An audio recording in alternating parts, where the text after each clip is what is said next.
na nagamit namin ang pera para hanapin yung koneksyon nila sa mga NPA.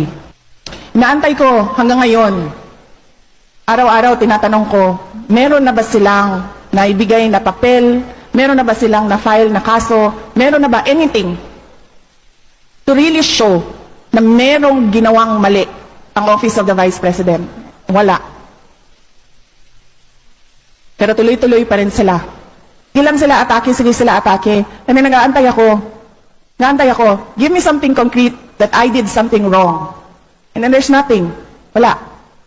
Pero, tuloy-tuloy pa rin yung atake nila in the hopes that yung lie, the lie that they are peddling, that I did something wrong, would take stock sa utak ng mga tao. Yan ang ginagawa ni Franz Castro ngayon, at ng buong Makabayan Bloc. Kasi alam nila na ginagamit namin ang pera para hanapin yung koneksyon nila sa mga NPA. Tapos sasabihin ni Franz Castro, oh, tingnan nyo, kulang ng 2 million ang enrollment ng DepEd.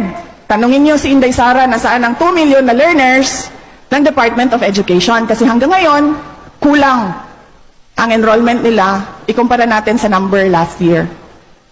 Pahanap niya sa akin ang mga bata na para bang kinuha ko yung mga bata na yan kasi kung saan-saan. And take note, hindi ako yung may kaso ng kidnapping. Hindi ako yung may kaso ng human trafficking. Si Franz Castro, kinuha niya yung mga bata. Request na sina ACT Party List Representative Franz Castro at dating Congressman Saturo Campo para po yan sa reklamong trafficking at paglabag sa Special Protection of Children against abuse, exploitation, and discrimination. Naharang sa checkpoint sa Davao del Norte sina Ocampo at Castro na mahuling may kasamang 14 na menor de edad, ilang guro at lumad. Castro, kinuha niya yung mga bata dyan sa Talaingod. Pagdating sa checkpoint sa bayan ng Talaingod, hinarang sila ng militar at pulis. Ayon sa mga pulis, walang naipakitang dokumento na may permiso ng mga magulang na ibiyahe ang mga estudyante na pawang mga menor de edad. Kasi ililipat niya doon sa Manila para mag-rally. Siya yung may kidnapping. Siya yung may human trafficking. Hindi pa tapos ang isang buwan ng pagbubukas ng aming klase. Pinapahanap niya sa akin ang 2 million na para bang kinidnap ko yan lahat at ayaw ko sila mag-aral.